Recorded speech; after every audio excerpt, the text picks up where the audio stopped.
Hold on to your hats, folks, because we're about to dive deep into the wild world of sex-crazed nuns in the Middle Ages. Picture this. LittleMore Priory, a convent in the early 16th century, became a hotbed of scandal, with nuns and abbesses engaging in lewd and lascivious behavior. Brace yourselves, because the events that unfolded here shocked all of medieval Europe.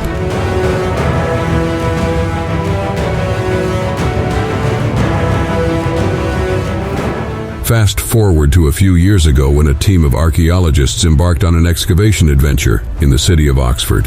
As they dug beneath the grounds of a church, they made a bone-chilling discovery: skeletons of nuns who had met their end in utter disgrace. These unfortunate souls had been accused of indulging in lewd behavior, and their punishment was nothing short of bizarre. Can you believe it? They were buried upside down as a macabre testament to their alleged sexual promiscuity. The excavation unearthed a staggering find: 92 skeletons dating back to a period between 600 and 900. Now, here's where things take an even more twisted turn. You see, during those medieval times, women over 30 with immoral and promiscuous reputations were subjected to a grotesque burial.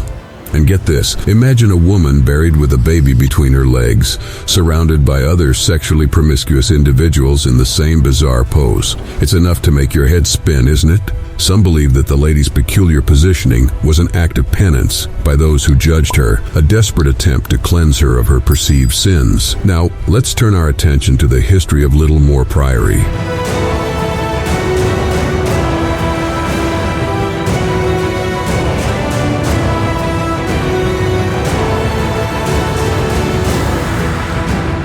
This monastery was founded in the 12th century by none other than Robert de Sandford during the waning years of King Stephen's reign. The place gained favor and distinction when it received royal recognition from none other than Henry III himself. The king granted the priory certain privileges and even contributed to its upkeep. But alas, fate had other plans. Over time, the monastery lost the favor of the king and sank into a pit of poverty. Enter the fateful summer of 1517, when Dr. Edmund Orda, acting as the commissioner for Bishop William Atwater, accompanied by Chancellor Richard Roston, made their way to this ill-fated sanctuary. Little did they know what awaited them within the walls of the convent, under the watch of the notorious Catherine Wells. Flashback a few decades earlier, when another commissioner, Dr. John Darby, paid a visit to the same convent. Back then, all 7 nuns refused to sleep within the confines of the convent, fearing its imminent collapse. Instead, they gallivanted outside for weeks on end, satisfying their sexual needs wherever they pleased. Now, let's not mince words here. The nuns of LittleMore Priory were far from your typical virtuous sisters. While other nuns adhered to strict rules, abstaining from worldly pleasures, these nuns reveled in the delights of life without an ounce of shame. And yes, my friends, this included the abbess herself. Now, I don't know about you, but when I imagine a convent, thoughts of sex don't exactly come to mind. But in this case, it seems there was plenty of it to go around. It felt more like a den of debauchery than a serene monastery. And when you consider all these scandalous happenings, it's no surprise that this convent met a rather inglorious end. You see, in the conservative Middle Ages, there was simply no room for a convent to function as some sort of brothel where men could safely seek out the company of nuns for sexual relations. Eileen Power, in her revealing book, Medieval English Nunneries, didn't hold back in describing LittleMore Priory as one of the most infamous monastic establishments on record, and a significant part of that infamy can be attributed to none other than the deplorable abbess, Catherine Wells. Let me tell you, Catherine was a controversial figure in many ways. She had an illegitimate daughter, fathered by certain Richard Hughes, who frequently paid visits for intimate rendezvous without an ounce of remorse.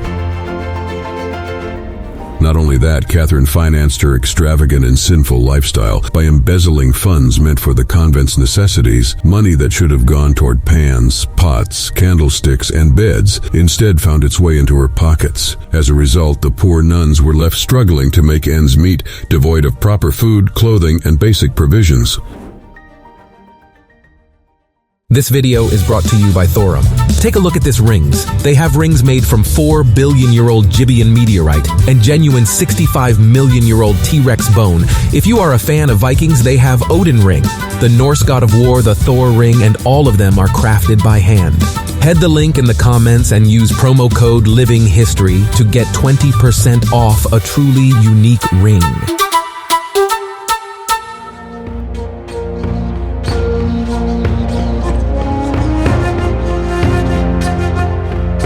here's the juicy part. According to the bishop's report, the nuns desperately pleaded with the abbess to sever ties with Richard Hughes. But Catherine's response, a resounding no. She declared her unwavering love for him and vowed never to leave his side. And let me tell you, the nuns in this convent were far from saints themselves. Some of them had children out of wedlock, and accusations of immoral behavior flew left and right. It was a whirlwind of scandal and counter-accusations. Catherine, cunning as she was, refused to plead guilty to these sordid affairs.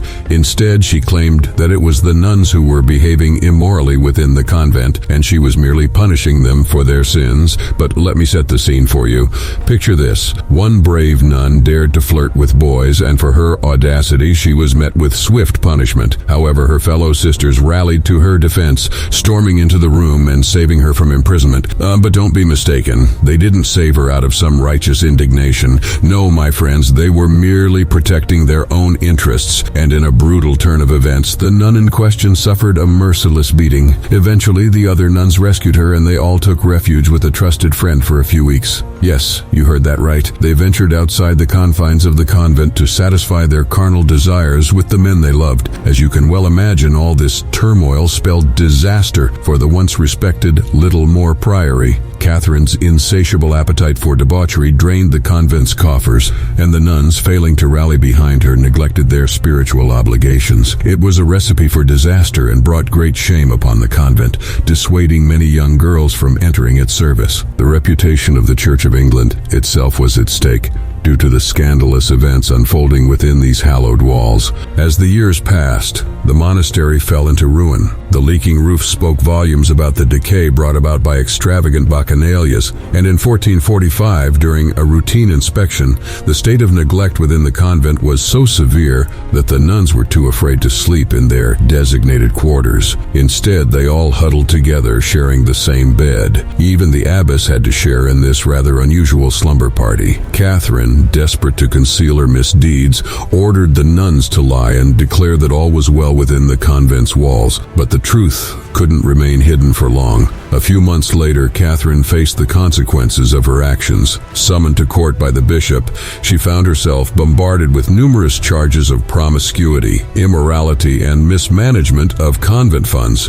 In the end, she was dismissed from her position, but she was allowed to continue overseeing the affairs of the convent until a suitable replacement could be found. It was during this revelation that the sex-crazed abbess finally confessed to her 8 years of continuous immoral behavior. And what happened to Catherine Wells and the nuns after the scandalous affair? Well, my friends, that remains a mystery until the shocking discovery in 2012 when their remains were found buried upside down.